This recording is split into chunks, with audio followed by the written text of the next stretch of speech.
Councilmember Myers. Thank you, Mayor. Council members have a letter that I sent to the chair of the Internal Audit Board, Mr. DeWitt Hisle, asking him to respectfully resign from the board last Thursday.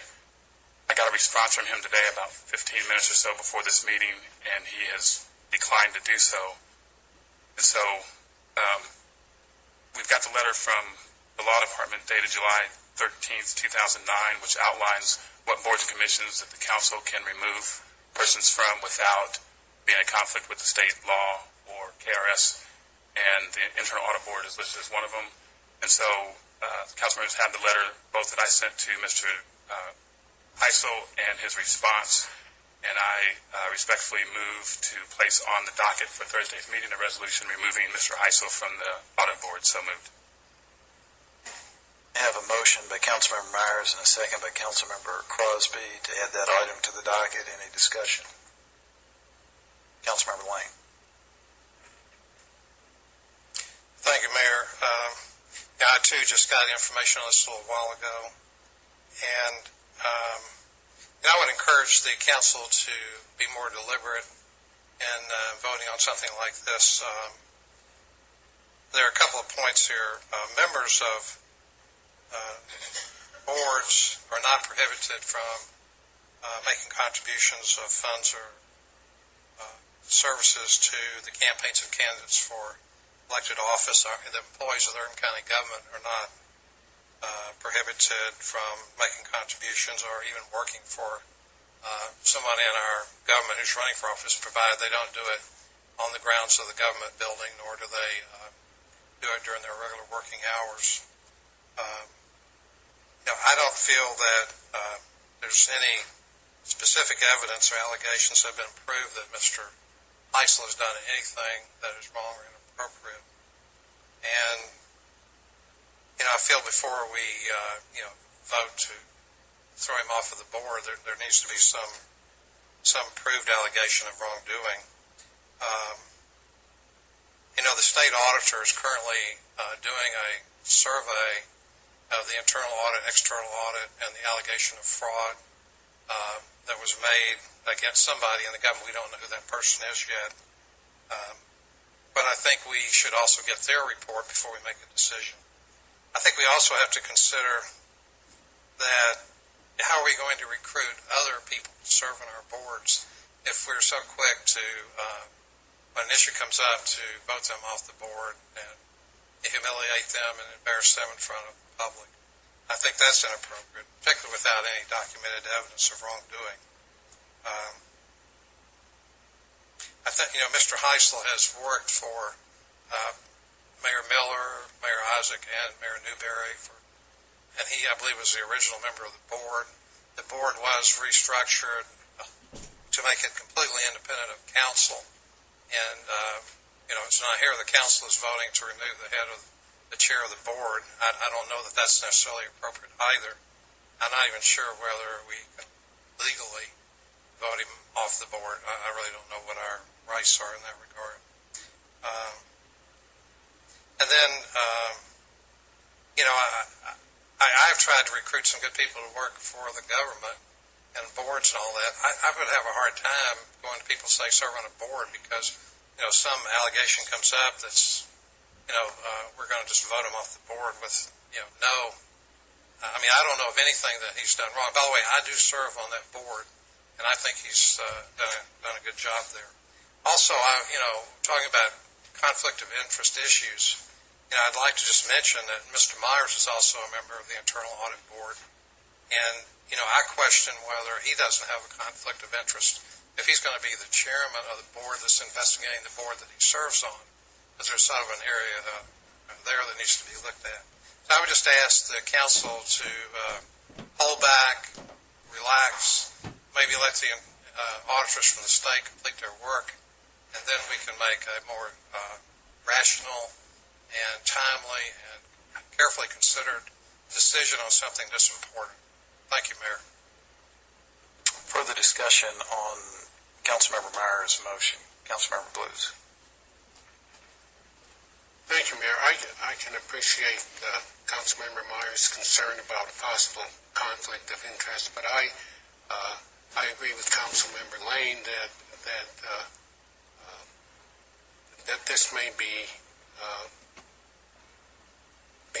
not appropriate, or at least at this point, rather premature. I think that a process has been set in motion that has not been complete, and that when all the facts are in, particularly the auditor's report, that will be, I think, the more appropriate time to determine whether whether such an action is appropriate. Thank you, Mayor. Councilmember Myers and Councilmember Crosby. Thank you, Mayor. Let me respond to a couple of things that have been said. First, let me make it clear that this is not an indictment against Mr. Hisle. You are correct, Mr. Lane, in stating that the state auditor is looking into this, as well as this investigative committee. My response, or my request for him to step down, has to do with the conflict that when you look at the rules in the charter, Section 2-449, powers and duties, the reason that this board was created, and the reason it was created with the specific positions that it has on it, two from the council to represent the council's perspective, the mayor or his designee, there's an ex officio non-voting member that is the CAO, or in our case, the special advisor to the mayor. The council administrator is a non-voting ex officio member as well. And then, in particular, those two outside persons are either supposed to be CIAs, CMAs, or CPAs. And the reason that they were put on there, it says that the two members shall be audit professionals from the community at large with a CIA, CMA, CPA, or other appropriate professional certifications. Number one of them shall be based on a recommendation made by the majority of the Urban County Council, appointed by the mayor and approved by the majority of the council. The reason that those two members were put on there is to serve as the representatives for the community that should have no ties or affiliations to the government. My contention is that with the chair being the treasurer for a political campaign for the mayor that is seated, that is inherently the conflict. Because every audit that board is responsible for overseeing and managing, according to what the rules say, is going to be an audit of the management of this government, the executive branch of this government, except for in the case of an outside audit like the Human Rights Commission. So the fact that there's that correlation between that campaign and the fact that they are to oversee all audits done by this government, that is a conflict. I'm not stating or implying that, based on what's been alleged in that document that none of us have seen yet, that there's wrongdoing. So that is not a part of why I made this motion.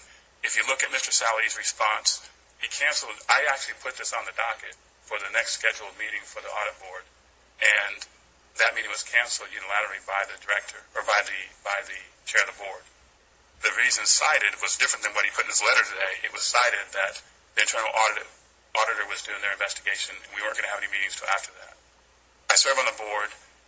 It concerns me that when Mr. Sally responded to the Special Investigation Committee request for those documents, he stated in his argument why not to give them to him is that he doesn't take his supervision from the council, he doesn't take his supervision from the mayor, he takes his supervision from the board. The problem is that the board has not been allowed to give him any supervision, at least not that I'm aware of as a board member. The decisions that they made regarding that document I have questions about and haven't had a chance to answer because that board meeting was canceled. But subsequently, the auditor has legal counsel that the board had no say in who was hired or whether or not it needed that hire. There's a lot of things that are happening that if Mr. Sally is to take his direction from the board and the board is not meeting, then I have questions about where he is getting his supervision and his direction. And so those are the reasons why I've made this move, or this request of Mr. Hisle to resign, not because that whatever's in the audit, because we don't know. There's nothing in that audit that suggests, at least we don't know what's in the audit, so we don't know that there's anything in the audit that suggests that Mr. Hisle did anything wrong. So that is not what I'm implying at all. So I want to make that clear.